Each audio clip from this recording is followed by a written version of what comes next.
¿Qué tal? ¿Cómo están? Buenas noches. El placer de compartir con todos ustedes otra edición de Puntos de Vista, hoy correspondiente al día lunes 15 de octubre del año 2018.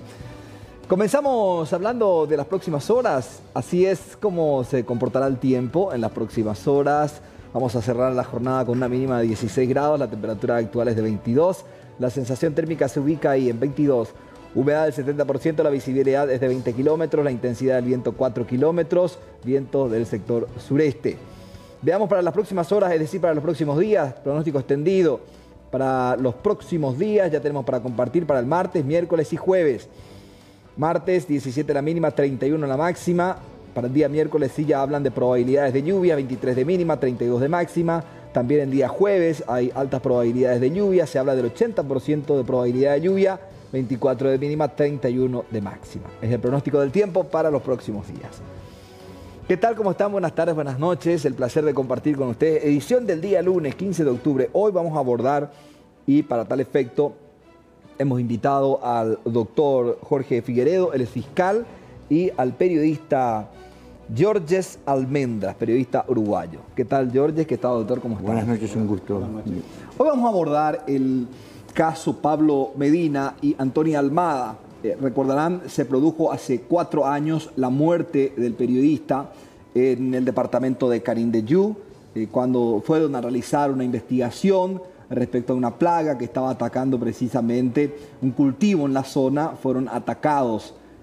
Ustedes recordarán que se halló responsable del asesinato como cerebro del crimen, el mandante, quien ordenó que asesinaran, y que lo orquestó a través del teléfono fue precisamente el intendente de la localidad de Upejú. Estamos hablando de Neneco Vilmar Acosta, quien se encuentra condenado a 30 años de cárcel más 9 años de medidas de seguridad.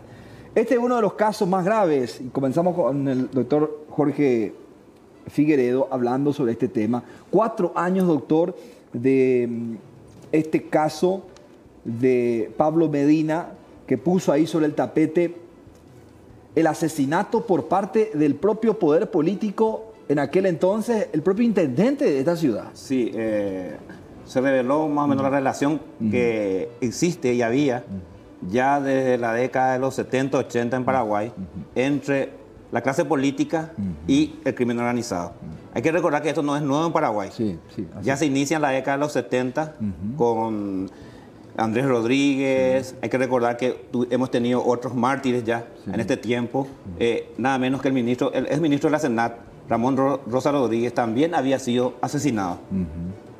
Y ahora, con la muerte de Pablo Medina, más o menos la sociedad empieza a comprender que si bien ha caído la dictadura, en el 89 la dictadura de Stroessner, sin embargo tenemos una dictadura mucho más cruel, una dictadura mucho más sofisticada y sutil, que es la dictadura de la mafia en Paraguay. Y nosotros tenemos muchas manifestaciones, los paraguayos conocemos cómo se manifiesta en Paraguay la mafia, no solamente a través del narcotráfico. Tenemos el tráfico de armas, la trata de personas, tenemos una serie, la corrupción que está dentro del propio Estado. Parte de la corrupción está en los 3 poderes del Estado, y eso es transversal a toda la sociedad, ¿verdad? Porque hay que tener en cuenta que la mafia es una cultura en el Paraguay.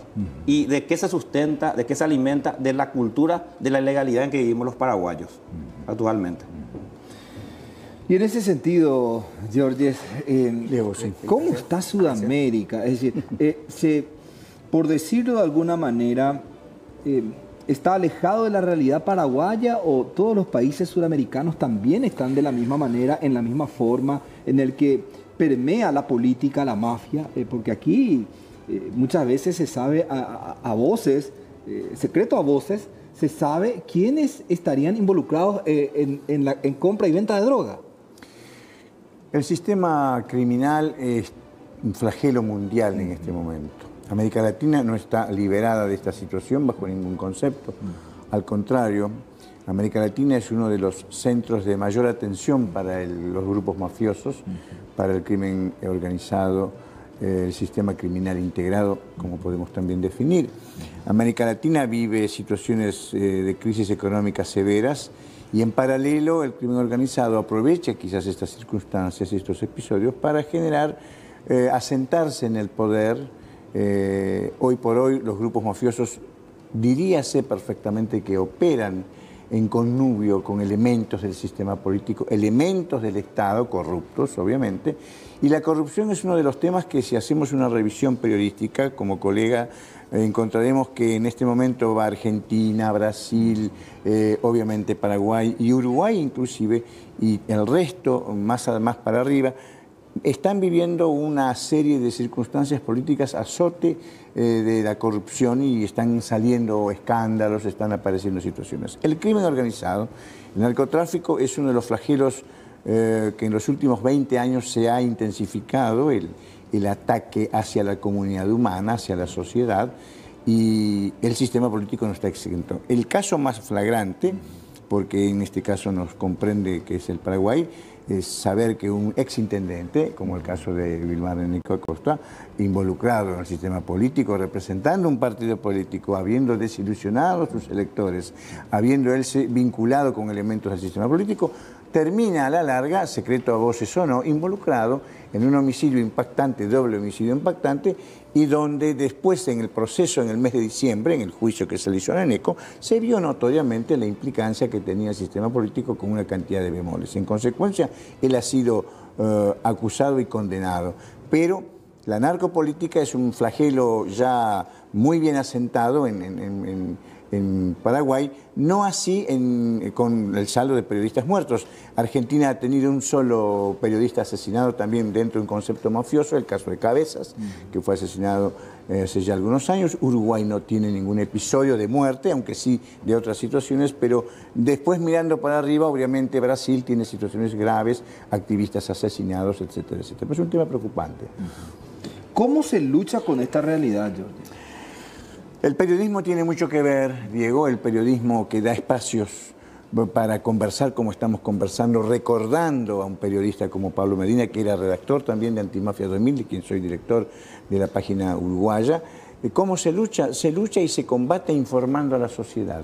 Se lucha y se combate educando a la legalidad a los jóvenes, a los adolescentes, educando a la sociedad a comprender que este tipo de situaciones no son situaciones aisladas, forman parte de un contexto mundial. El narcotráfico es un flagelo mundial que está azotando tanto a América Latina como a Europa. Y los grupos de poder mafiosos, grandes grupos de poder, como el caso de los grupos mafiosos Cosa Nostra, la 'Ndrangheta, la Camorra, la Sacra Corona Unita, hacen obviamente de América Latina su puesto de operaciones. Me voy a mi país un segundo para dar una ubicación al televidente. En mi país, el año pasado, fue detenido Rocco Moravito, un delincuente mafioso considerado integrante de la familia de la 'Ndrangheta, un capo de un grupo mafioso, que estuvo prófugo durante 15 años y estuvo instalado en Punta del Este casi más de 10 años con otra identidad, pero estaba prófugo de la justicia italiana, que ya lo había procesado en ausencia oportunamente.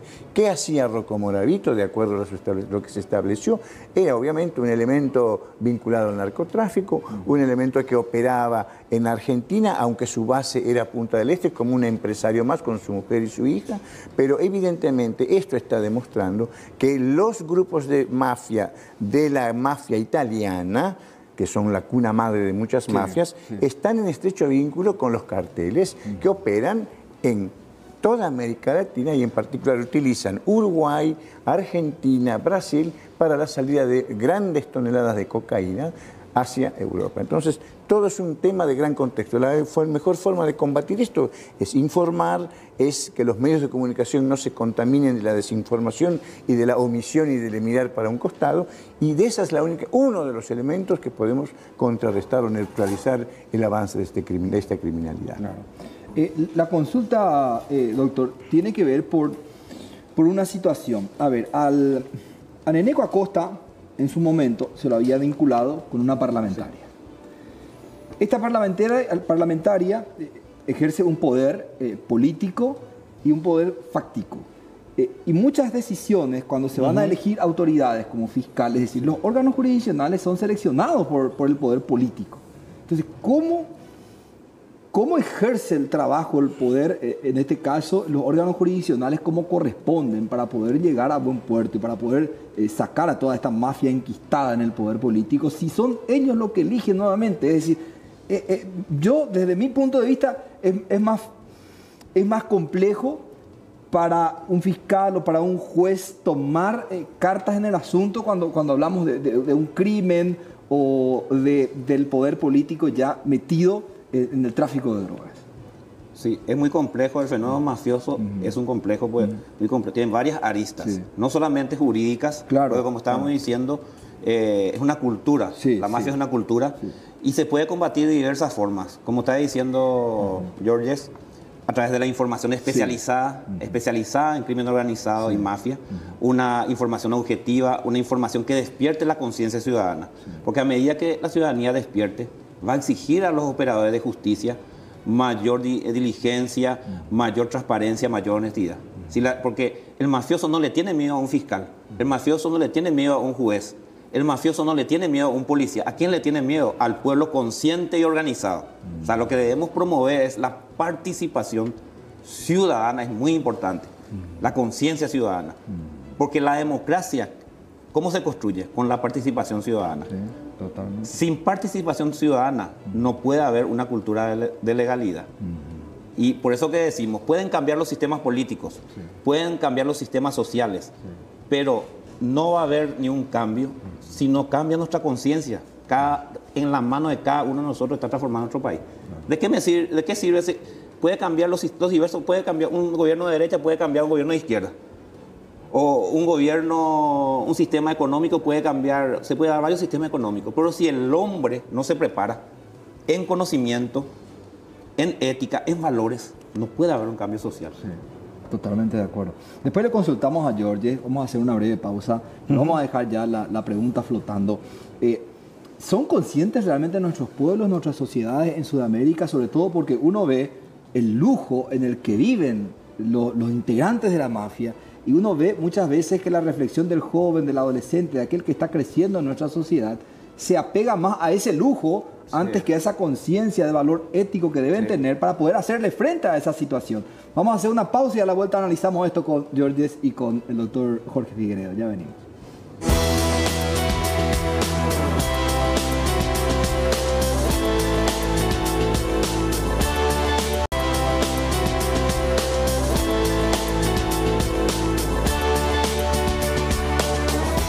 Estamos avanzando en esta noche de puntos de vista. Lo que decíamos, la sociedad o nuestras sociedades tienen conciencia en Sudamérica, Georges.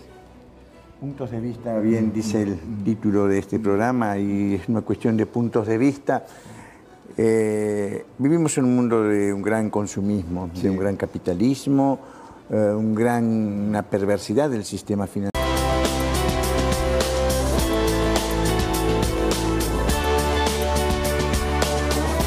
Estamos avanzando en esta noche de puntos de vista. Lo que decíamos, la sociedad o nuestras sociedades tienen conciencia en Sudamérica, Georges. Puntos de vista, bien dice el título de este programa, y es una cuestión de puntos de vista. Vivimos en un mundo de un gran consumismo, de un gran capitalismo, una perversidad del sistema financiero es criminal muchas veces. Y obviamente el sistema mafioso contempla y toma muy en consideración esta realidad.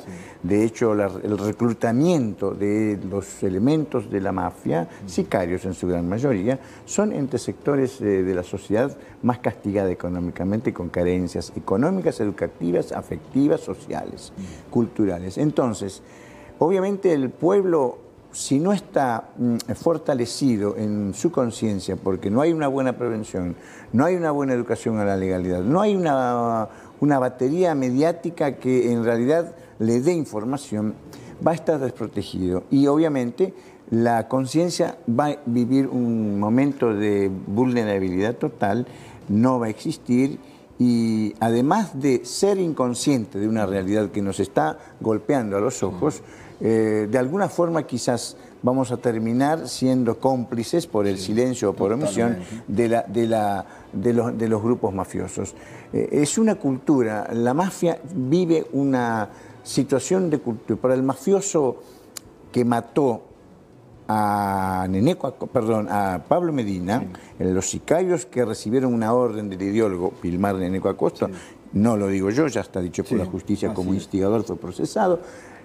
Para ellos, para cualquier sicario de Latinoamérica o de Italia, de Cosa Nostra, de cualquier grupo mafioso, la muerte es un elemento, un componente normal, habitual, forma parte de su rutina, sus valores son esos.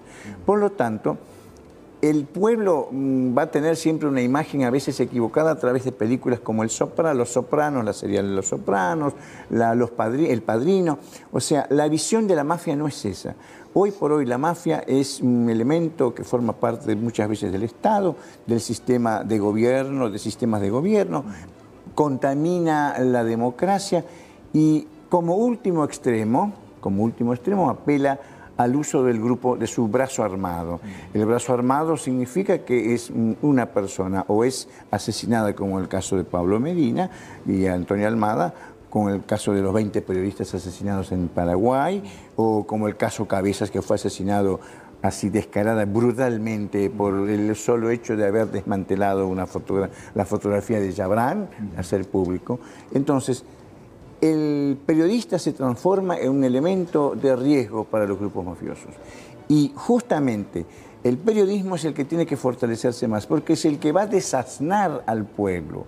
Y el pueblo es la única forma, la conexión, los pueblos unidos, las personas informadas, son los únicos elementos que van a tener la posibilidad de neutralizar el avance del crimen organizado. Es verdad, como decía Figueredo, los mafiosos no tienen miedo a los jueces, a los fiscales, a los policías, tienen miedo a la difusión. Roberto Saviano, los televidentes conocerán el libro famoso Camorra, este periodista ha sido sentenciado a muerte por Cosa Nostra. ¿Por qué?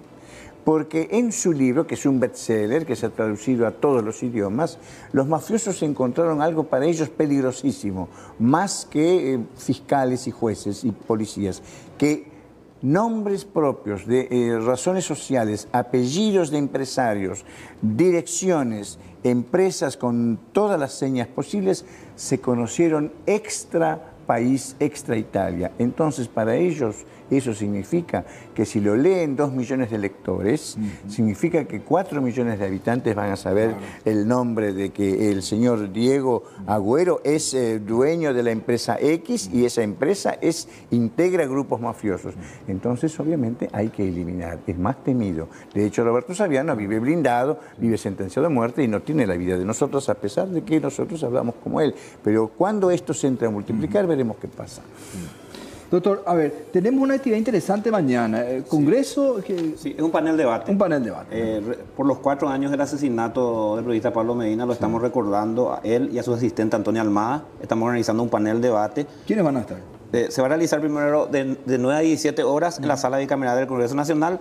Estarán periodistas nacionales y también internacionales. Estarán algunos legisladores. Estará presente el ministro de la Senat y referentes también de la sociedad civil, donde se va a analizar, por ejemplo, lo que es el narcotráfico, el crimen organizado, la globalización del crimen organizado. Es un tema muy, muy interesante porque hoy en día la mafia no tiene una nacionalidad, no tiene un territorio determinado, es transnacional.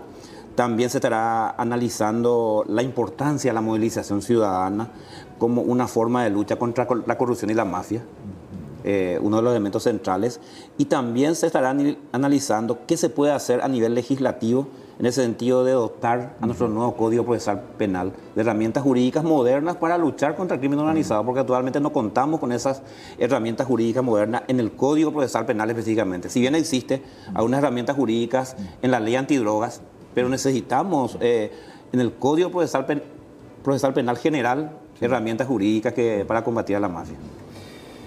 Bueno, Georges, te agradecemos tu participación. Vamos a hacerle pasar también a nuestro colega que viene de la Argentina para conocer un poquito la experiencia también. Y bueno, estaremos siguiendo de cerca las actividades a través de la revista también, la revista Antimafia 2000. Director de la parte de Uruguay, capítulo Uruguay. Es decir, sí, la filial es Antimafia 2000, italiana, es en Sicilia, Palermo. Esa filial tiene 3 páginas, 2 en Sudamérica, 3, perdón, es decir, la Antimafia 2000 Paraguay, antimafia2000.com, que es uruguaya, y Antimafia Argentina. Lo que hacemos es, de alguna manera, extender el trabajo que ha hecho Antimafia 2000 desde el año 2000 a Latinoamérica, porque Latinoamérica y Europa viven y comparten concepciones de antimafia necesarias para precisamente no llegar a vivir situaciones como la de Pablo Medina, que lamentablemente, y de Antonio Almada, que bueno, lamentablemente forman parte de nuestro contexto, querido colega. Gracias, Jorge. Gracias por todo. Muchas gracias. Doctor, a ver, decías vos herramientas jurídicas modernas, como para luchar frontalmente contra estas cuestiones que son de una preocupación, sobre todo por lo siguiente, doctor. Sí. Vemos que también el silencio muchas veces en las zonas, por ejemplo, zonas de cultivo, en el departamento de Canindeyú, departamento de San Pedro u otros departamentos. Muchas veces hay silencio por los lugareños, por el dinero que reciben por esas plantaciones. Sí. Otros por el temor a enfrentarse a la mafia. Sí. Es difícil de esa manera hacer frente, sobre todo en esas zonas. Sí, pero por eso justamente necesitamos ciertas herramientas jurídicas, como la figura de la protección a los testigos, como te digo, si bien existe eso, teóricamente, pero falta aplicarse eso a nivel del Código Procesal Penal, la protección a los testigos, la figura del arrepentido y otras figuras que va a ayudar a una justicia más eficiente en relación al crimen organizado, porque ahora nosotros tenemos la misma metodología investigativa para investigar un hurto de una gallina que investigar a grandes mafiosos. Es la misma metodología, la misma herramienta, y no puede ser eso, pues son cosas totalmente diferentes. Naturalezas totalmente diferentes. Vamos a saludar también a Matías Gufanti, él es periodista argentino. Hola Matías, ¿cómo estás? Muy bien, muchas gracias por la invitación. No, gracias por estar aquí con nosotros. A ver un poco qué puedes decirnos sobre este trabajo que vienen realizando. Lo hable de todo punto de vista, porque decía Georges, la única manera o uno de los conductos idóneos para desestabilizar a la mafia es informando. Absolutamente, comparto este concepto y creo que una de las luchas más grandes que podemos dar contra el crimen organizado y las problemáticas que vivimos en las políticas de los diferentes países en los que estamos es la lucha cultural, la lucha que se lleva adelante desde las bases, desde el pueblo mismo, desde tomar conciencia de este problema, buscar el conocimiento real sobre lo que está sucediendo y enfrentarlo a través de un camino cultural. Voy a participar del evento de mañana como representante del movimiento cultural internacional Our Voice, que significa nuestra voz en español, justamente hablando de esto, haciendo un llamado a la juventud y a la ciudadanía a comprometerse con estos problemas, a comprometerse socialmente, porque no es cierto que los ciudadanos no podemos hacer nada, no es cierto que una persona que no tiene un cargo político, no tiene un cargo reconocido socialmente, no tiene herramientas para enfrentar estos problemas. Tenemos ejemplos a lo largo de la historia que el pueblo y la presión que genera el pueblo hacia ese poder que nos oprime es muy importante y consigue grandes logros si lo hacemos organizadamente, si lo hacemos informándonos, buscando un camino absolutamente pacífico y al mismo tiempo combativo contra esto que sufrimos casi cotidianamente o cotidianamente. Bueno, Matías, vamos a estar mañana entonces en este congreso acompañándote, acompañándole también acá al doctor Jorge Figueredo. Mañana estaremos ahí, doctor. Gracias por venir a compartir un poco con nosotros la experiencia y la experiencia también de los colegas de otros países. Y bueno, me parece un momento sumamente importante, un foro interesante, sobre todo para participar, no solamente para colegas periodistas, sino la sociedad toda interesada en buscar herramientas para de alguna manera sacar, sobre todo del poder político, a esa mafia enquistada hoy día en la sociedad paraguaya. Sí, reiteramos la invitación para toda la ciudadanía, mañana martes, a partir de las 9 de la mañana hasta las 17 horas en la sala bicameral del Congreso Nacional. Y la entrada es totalmente gratuita y necesitamos que la gente participe. Genial, genial. Gracias, doctor. Muy Muchas gracias, Matías. Muchas gracias. Vamos a hacer una breve pausa, ya venimos.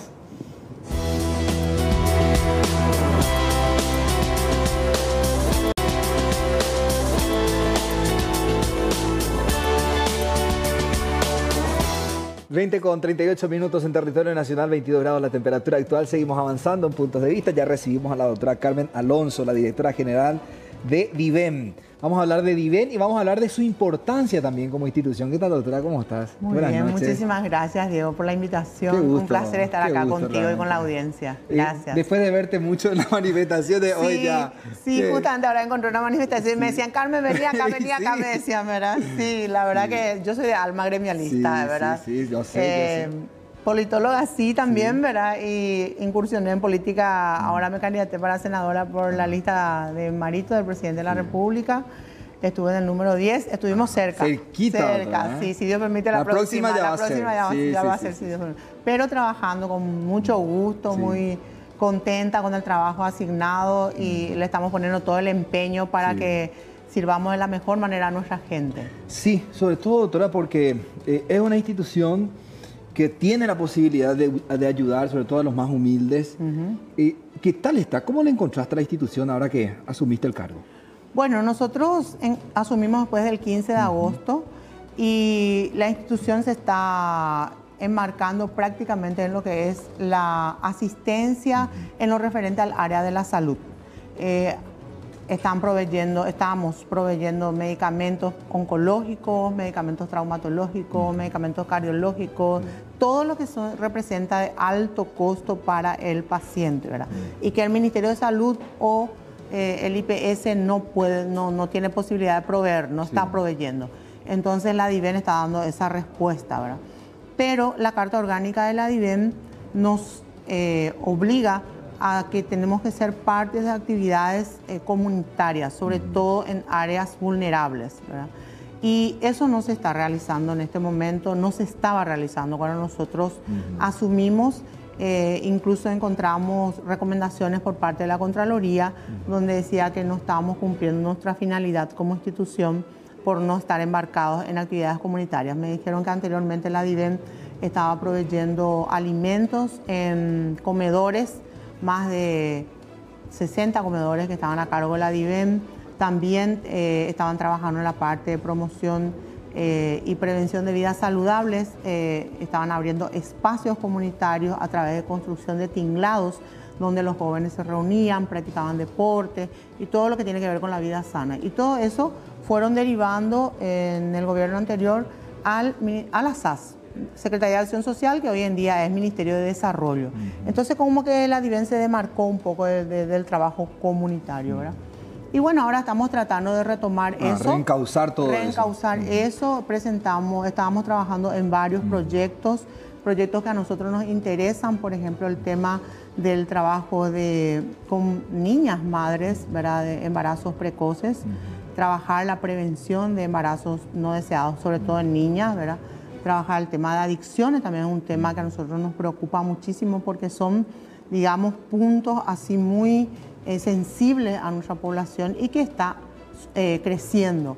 Y sobre todo también la parte de la alimentación, los niños desnutridos y las niñas embarazadas también, mucha desnutrición encontramos en nuestro recorrido por las comunidades, sobre todo en los bañados y en diferentes tipos de hacinamientos de personas donde encontramos mucha violencia y desnutrición y adicción. O sea, es todo un conjunto de situaciones.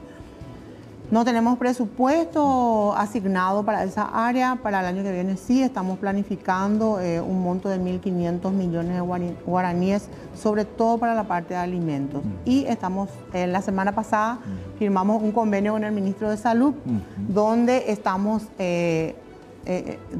acordando trabajar de manera coordinada y conjunta la descentralización de la DIVEN a nivel interior del país, usando las regiones sanitarias, ya que estamos luego prestando servicios que complementan a la asistencia en el área de salud. Entonces queremos, y el Ministerio de Salud cuenta con regiones sanitarias en los 17 departamentos del país. Entonces nosotros esta semana, si Dios permite, vamos a habilitar nuestra primera filial en Villarrica. En Villarrica. En el hospital de Villarrica. En la región. La región sanitaria son oficinas que se hacen cargo de toda la problemática de salud y la planificación de salud del departamento, ¿verdad? Y en este caso, en Guairá y como también en Coronel Oviedo, en Caguazú, están también en el mismo predio del hospital. Pero, por ejemplo, el caso de Paraguarí, el hospital está en un lugar y la región sanitaria está en otro predio, ¿verdad? No siempre están en el mismo predio del hospital. Y bueno, este año queremos habilitar por lo menos las 2 primeras filiales y el año que viene, de acuerdo al presupuesto que tengamos, queremos seguir habilitando hasta que lleguemos a los 17 departamentos de manera progresiva. Y nuestra intención es que los pacientes no tengan que llegar hasta Asunción, sí, sobre todo en una primera etapa para la realización del área de la parte administrativa, que es lo que es más burocrático, por los documentos que se deben presentar, los formularios que se deben llenar, el proceso dentro del Ministerio de Hacienda tiene un tiempo. Le cuesta mucho a la gente venir y volver, tiene un costo, muchas veces la gente no tiene para su pasaje. Cierto. Y bueno, en una primera etapa esa parte administrativa lo van a poder hacer en su localidad y solamente para retirar el medicamento o el insumo ya van a venir a Asunción. O sea, nosotros le vamos a estar avisando y van a llegar a Asunción para retirar porque encontramos un pequeño tropiezo que es en la entrega de los insumos. Por ejemplo, un material traumatológico no puede ir en cualquier vehículo, en cualquier condición. Tiene que tener condiciones adecuadas al vehículo que va a transportar y eso tiene un costo. Y nosotros no teníamos previsto el costo, por ejemplo, para pagarle a las empresas ese traslado, ¿verdad? No obstante, estuvimos conversando con las empresas que proveen los medicamentos oncológicos. Y ellos nos decían, nosotros no tenemos inconveniente de acercar, en la medida que ustedes vayan habilitando las filiales, nosotros vamos a colaborar con acercar los medicamentos. O sea, así hay diferentes maneras de encarar. O sea, doctora, hoy día el trámite es venir a Asunción, realizar la parte documental y al mismo tiempo retirar, en el caso que hay que retirar medicamentos y ese retirar o no insumos. es tan rápido. Claro, si nosotros lleva tenemos su en tiempo. parque, si nosotros tenemos en parque lo que se está solicitando, no hay inconveniente. Pero cuando nosotros tenemos que solicitar por rubro que corresponde al Ministerio de Hacienda o la Pastoral Social, ¿verdad? Tiene un protocolo, ¿verdad? Pero el que es más ampliado es el Ministerio de Hacienda. Ahí pasa un mes y medio para que podamos dar respuesta. Y lo que se busca con la filial es precisamente reducir todo ese papeleo, ese trámite que ya se va a realizar en las filiales. Exactamente, eso es lo que en principio, pero queremos llegar a que todos los servicios que nosotros prestamos en Asunción, incluso los medicamentos y todos los insumos, lleguen al interior. Ese es nuestro objetivo a largo plazo, a mediano plazo, ¿verdad? Estuve leyendo también, doctora, y hay un proyecto que se llama Cuidátena. Sí, nuestro proyecto estrella. Trata. Sí, estamos con Cuidátena. Pegó fuertísimo. Sí, suena luego bien. Sí, antes que nosotros publiquemos por las redes, la gente ya se tomó con Cuidátena. Es un proyecto que lo hicimos justamente analizando lo que te mencionaba. Nosotros quisimos entrar en el terreno social comunitario y nos encontramos que no había presupuesto. Entonces analizamos qué pasa con el presupuesto, dónde estamos gastando más.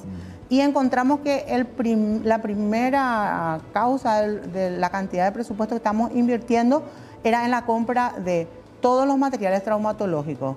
Era el tema de las prótesis, el tema de los platinos, el tema, o sea, la rehabilitación posterior a un accidente. Altísimo el costo, ¿verdad? Más de 18 mil millones de guaraníes, más del 65% de nuestro presupuesto va en la compra de este tipo de materiales. Y ahí analizamos también cuáles son los accidentes. Los primeros son las motos. Y la edad, los jóvenes. Entonces, bueno, más o menos ahí direccionamos todo lo que es la campaña.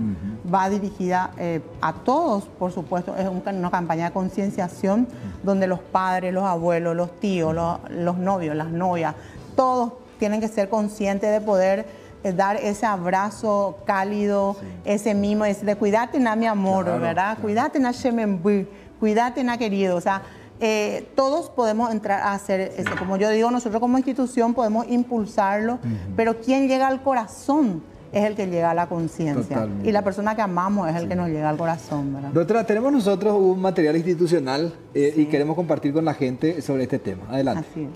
Hoy te invito a que seas parte de esta campaña. No es una campaña más, sino una que nace del corazón. Y que quiere llegar a tu corazón. Cada vez que salgas a la calle, en moto, en auto o caminando, cuídate.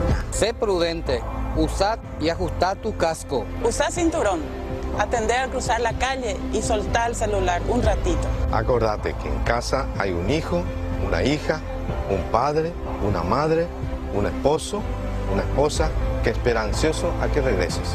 Cuida lo más valioso. Cuida tu vida. Cuida el corazón de aquellos que te aman.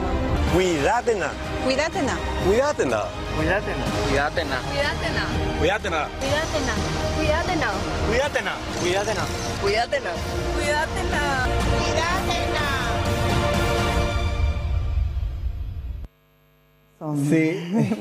O sea, que y uno ve hoy día, doctora, hasta en motocicleta usan el teléfono celular. Así mismo. Están mensajeando, están chateando Y desde el la casco moto. luego parece, así como decimos, parece veneno el casco. Porque mucha gente no usa el casco, lleva criaturas.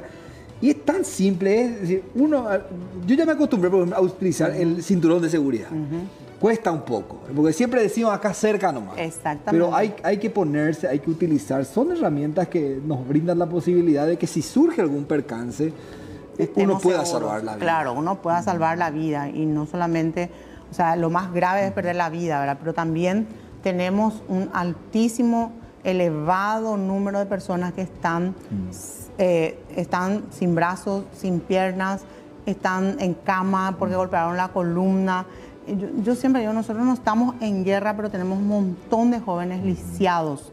No tenemos por qué estar en estas condiciones. Y es solamente, como vos mencionás, una cuestión de un poquito de atención y de tomar la costumbre de ponerse el cinturón y de usar el casco y también qué tipo de casco estamos utilizando. Sí. Muchas veces también se compra el casco y se pone cualquier clase de casco para que la policía caminera no te multe, ¿verdad? Pero uno tiene que pensar es que la vida es lo más importante, eso es lo que estamos resguardando y estamos cuidando.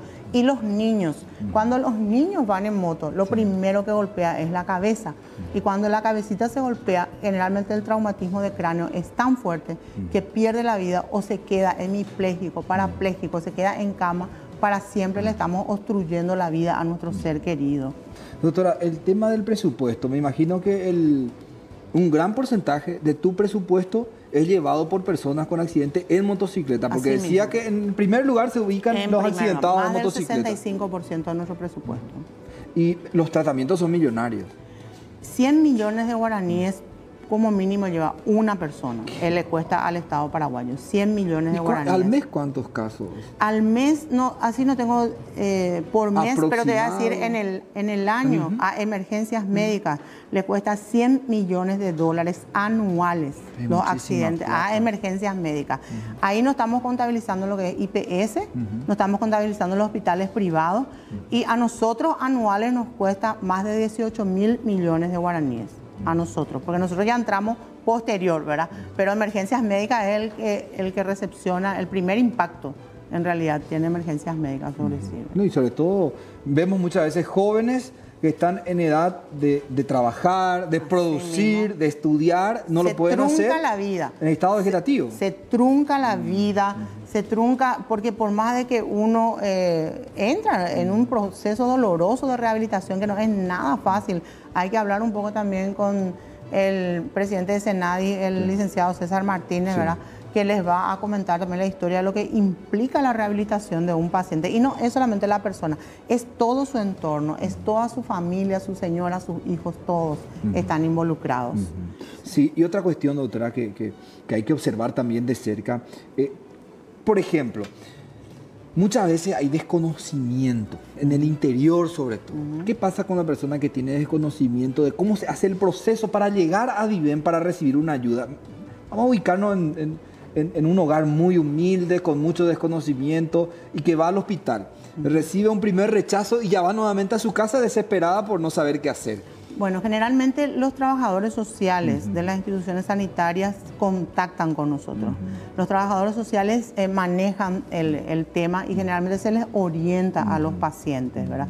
Ahora sí, no hay que dejar de mencionar, ¿verdad?, de que a una persona muy humilde, que nunca salió de su comunidad, que tiene que venir a Asunción, es todo un trámite. Y por ejemplo, nosotros le decimos a la gente, no hace falta que vengan a las 3 de la madrugada, porque nuestra gente está desde la madrugada ya en la vereda esperando. pero nosotros le atendemos desde las 7 de la mañana, nuestro horario de oficina es hasta las 3 de la tarde, pero si es necesario nos quedamos hasta atender hasta la última persona. Nosotros no cerramos la puerta a nadie. Y además les esperamos con un cocidito, con un coquito, porque vienen de lejos, ¿verdad? Se levantan temprano y cuando llegan, tratamos de que sea amigable la atención, ¿verdad? No es tampoco fácil para nuestra gente que está en primera línea, que hacen las evaluaciones, porque todos los días estamos escuchando necesidades. Eso también produce un cierto nivel de estrés, pero estamos trabajando con el personal, estamos haciendo zumba, gimnasia, estamos hablando sobre vida saludable, tratamos de que el personal también se distienda y tenga la calidad de vida que necesita para brindar una calidad en la atención también a la gente, ¿verdad? A quienes nos debemos. Así es. Doctora, te agradecemos la visita y sobre todo de explicarnos todo esto que se está trabajando, pero con mucha fuerza desde esta institución tan noble que es la DIVEN. Mira, te quiero dar una primicia antes de irme, Diego. A vos te voy a dar la primicia. Me gusta. Sí, esta semana vamos a lanzar nuestro WhatsApp 0961 120 121 120 122 y la gente del interior y de todo el país solamente va a tener que apretar esos numeritos y preguntar cómo está su expediente, en qué instancia está su expediente. Entonces la gente ya no va a tener que venir 1, 2 y 3 veces. Entonces esa es una primicia para ustedes. Vamos a anotar ese número, por favor, ahí. 0961 120 121 y 0961 120 122 para todo el país, a partir del miércoles que lanzamos oficialmente. Y un número sencillo, o sea, se aprende rápido eso para que la gente también pueda ahí hacer las consultas de su expediente. Exactamente, para no venir hasta acá. Consulta pues y le vamos a decir... gente de Concepción, Canindeyú, de la zona ahí ya le vamos a poder decir, está en tal situación, va a tardar algunos días, o ya usted ya puede venir, ya va a tener esa posibilidad. Gracias, doctora. No, muchísimas gracias a vos. Gracias, la doctora Carmen Alonso, directora de DIVEN. Muy bien, estamos cerrando nuestra edición de la fecha, estamos cerrando nuestros puntos de vista, ya llega el completo resumen de las noticias a través de C9N. Muchas gracias.